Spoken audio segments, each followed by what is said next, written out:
5.5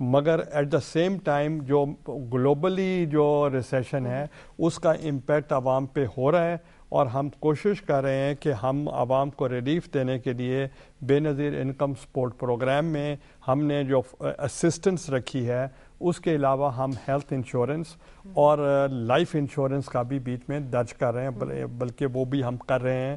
اور اس کے ساتھ ساتھ جو ایک وہ پور سیگمنٹس جو سوسائٹی کا ہے، اس کے لیے ہم ایک بنا رہے ہیں سلیبس، تاکہ بجلی میں اور گیس میں ہم عوام کو کچھ ریلیف دے سکیں.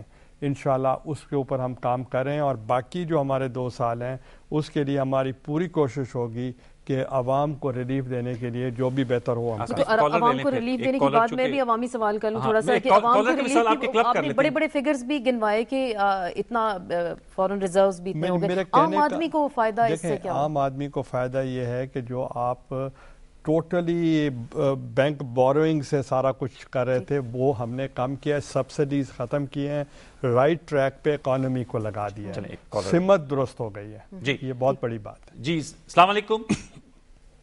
جی السلام علیکم. جی سوال کیجیے گا.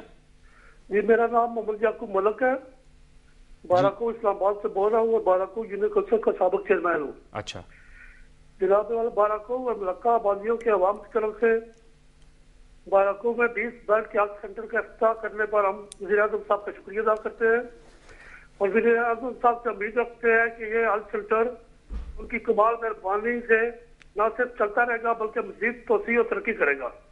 ہم مشکور ہیں وزیر اعظم صاحب کے کہ انہوں نے اس کا افتتاح کیا ہے. چلیں بہت شکریہ. یہ تو آپ کی بہت مہربانی کہ کچھ ایسے بھی لوگ ہیں جو کوئی ایکنالج کرتے ہیں. پرائم منسٹر سے ایک سوال جو میرے ذہن میں، مئی میں جو ہے وہ بجٹ آئے گا، لیکن مئی میں ایکسپیکٹ یہ کیا جا رہا ہے کہ شاید 28 مئی کی ڈیٹ شاید وزیر خزانہ نے بھی دی ہوئی ہے، لیکن بہت سے جو ناقدین ہیں آپ کی حکومت کے وہ کہتے ہیں کہ بجٹ سے پہلے ہی اوگرا اور نیپرا جو ہے وہ منی بجٹس دیتے رہتے ہیں. تو آج 1 مئی ہے، انٹرنیشنل لیبر ڈے ہے، پیپلز پارٹی محنت کشوں مزدوروں کی نمائندہ جماعت ہے، تو محنت کش اور جو مزدور لوگ ہیں وہ تو یہ جو مہنگائی، کمر توڑ مہنگائی ہے، اس کی چکی میں پس رہے ہیں.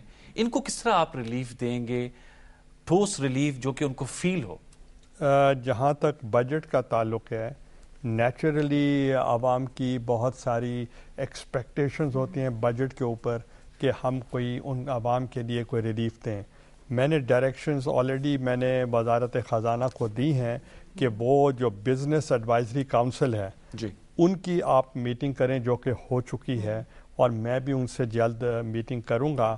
اور ساتھ ہی وہ جو finance committees of the national assembly اور سینٹ ہیں ان سے بھی وہ رابطہ کریں، اور تمام پولیٹیکل لیڈرشپ کے ساتھ بھی وہ ان سے رہنمائی لیں، اور بجٹ ایسا دیں جس میں عوام کو کچھ ریلیف ملے. مگر ایٹ دا سیم ٹائم جو ملکی وسائل ہیں ان کو مد نظر رکھتے ہوئے، ان کے دائرہ کار میں رہتے ہوئے ہم ریلیف دیں گے.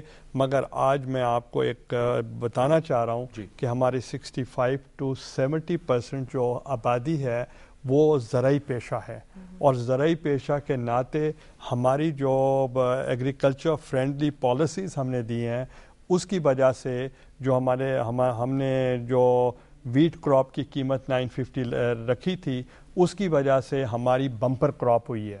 جو کہ ہماری شارٹیجز ہوتی تھی ویٹ کی، آٹے کی، آج پہلی مرتبہ ہم ایکسپورٹ کر رہے ہیں. اور اسی طریقے سے انٹرنیشنل جو مارکیٹ کی پرائس ہے وہ ہمارے کاشتکاروں کو مہیا کی جا رہی ہے، اور کاشتکار کمپیریٹیولی از بیٹر آف. تو ہمارے ہر پیپلز پارٹی کے دور میں ایگریکلچرسٹ جو کلاس ہے اس نے پراسپر. لیکن لوگ یہ امید بھی آپ سے کرتے ہیں کہ زرعی ٹیکس آپ نافذ کر سکتے ہیں، لیکن جب سوال کرتے ہیں تو آپ کہتے ہیں یہ صوبائی معاملہ ہے تو صوبے اس کو دیکھیں گے. کچھ اس حوالے سے پیش رفت ہوگی؟ اس پہ جو ہماری فائنینشیل ٹیم ہے وہ صوبوں سے بھی رابطہ کر رہی ہے اور کنسنسس بلڈ اپ کرا رہی ہے کہ جو بھی ہمیں ٹیکس بیس کو بڑھانا چاہیے. جب آپ ایکسپیکٹ کرتے ہیں پوری دنیا سے کہ وہ آپ کی اسسٹنس کریں، آپ کو ہیلپ کریں، وہ آپ سے بھی توقع کرتے ہیں کہ آپ بھی ٹیکس پے کریں اور اپنے ٹیکس بیس کو بڑھائیں. تو اس لیے ہمیں وہ ضروری ہے کہ ہمیں بھی اپنے ٹیکس بیس کو آگے چلنا چاہیے. I am not against agriculture tax. Okay جی السلام علیکم. السلام علیکم جی کون صاحب کہاں سے تعارف سر؟ میں منیر حسین بول رہا ہوں ملتان سے سر. جی جی سوال کیجیے گا. السلام علیکم جی وعلیکم وعلیکم السلام سر، میں ملتان سے بول رہا ہوں، منیر سے نوان بول رہا ہوں جی، ملتان سے حلقہ نمبر 10 سے جی.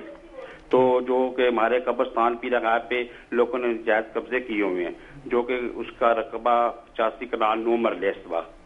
اس موقع پر اس ٹائم تقریباً 30 کنال ہوگا.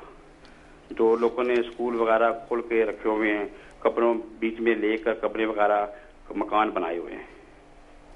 میں آج ہی آرڈر کرتا ہوں ڈی سی او ملتان کو اور کمشنر ملتان کو کہ وہ جو ناجائز قبضہ ہے وہ قبضے کو چھڑا کر وہ جو سرکاری زمین ہے وہ سرکار کی ہی رہنی چاہیے، اور اس پہ جو بھی آپ چاہیں گے آپ حلقہ 10 میں کہ اس پہ کام ہونے چاہیے، ہم آپ کو برفائی کام کرا دیں گے. ایک اور کالر بھی ہیں جی. السلام علیکم. وعلیکم السلام جی کون صاحب کہاں سے؟ یہ ڈاکٹر ساجد عباسی بول رہا ہوں جی، وائی ڈی اے اسلام آباد ینگ ڈاکٹرز ایسوسیشن اسلام آباد کا جی پریزیڈنٹ. بھائی صاحب سوال کیجیے گا. یہ سب سے پہلے تو میں وزیر اعظم صاحب کا شکریہ ادا کرنا چاہوں گا کہ انہوں نے ڈاکٹرز کا ایک دیرینہ مطالبہ تھا ایک نئے سروس اسٹرکچر کا، وہ سروس اسٹرکچر اپروو کیا، ہماری پے ریز ہوئی اور ہمارا کانٹریکٹ ڈاکٹرز کو پرماننٹ کیا. لیکن یہ تھا کہ تھوڑا سا یہ پوچھنا چاہوں گا کہ اس سلسلے میں ابھی تک نوٹیفیکیشن نہیں ایشو ہوا.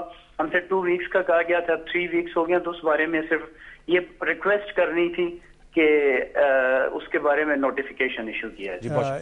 اسی ہال میں سیکرٹری ہیلتھ بھی بیٹھی ہیں اور انہوں نے مجھ سے بات کی تھی، میں نے فائنانس منسٹر سے بات کر لی ہے اور نوٹیفیکیشن ہو گیا ہے. چلیں آپ کو مبارک ہو اس پروگرام کے تھرو کہ نوٹیفیکیشن ہو گیا ہے. چلیں مسئلہ تو حل ہو گیا، لیکن بہت سارے عوام کے مسائل ہیں، لا قانونیت ہے، بے روزگاری، مہنگائی، خدمت کا موقع دیں، ہم لوڈ شیڈنگ، بہت زیادہ. 2 سال کے تو ہے نا ٹرم ابھی. بالکل چلیں 2 سال تو ہیں. 2 سال آپ نے کہاں ہمیں دیے؟ آپ نے تو ہر 3 مہینے کے بعد کہا کہ آپ جا رہے ہیں. لیکن چلیں آپ کی خوش قسمتی ہے کہ ابھی بھی آپ موجود ہیں. لیکن میں یہ جاننا چاہوں گی 102% مہنگائی میں اضافہ ہوگا، بہت سارے مسائل ہیں جو ابھی حل طلب ہیں، جن پہ ابھی کوئی پیش رفت نہیں ہوئی. لوڈ شیڈنگ کا آپ ذکر کر رہے ہیں. اگر ہم پیٹرولیم پرائسز کی، اگر جیسے آپ نے ذکر کیا کہ 25.60% آپ کے دور میں مہنگا ہوا پیٹرول، ڈیزل 49.71% مہنگا ہوا، تو آپ کیا سمجھتے ہیں کہ پاکستان پیپلز پارٹی، میں پھر کہوں گی ایک نظریاتی جماعت، روٹی کپڑا مکان کا نعرہ لگانے والی جماعت، عوامی ایشوز کو حل کر پائی؟ میں سمجھتا ہوں کہ ہم نے معیشت کا جو ایک سمت ہے اس کو ہم نے درست کر دیا ہے، اور اب اگر ہم اس کے اوپر چلیں گے، اگر آپ صرف سرکولر ڈیٹس کو لے لیں، اگر آپ سبسڈیز کو لے لیں، ہم نے سبسڈیز وڈرا کر لیے.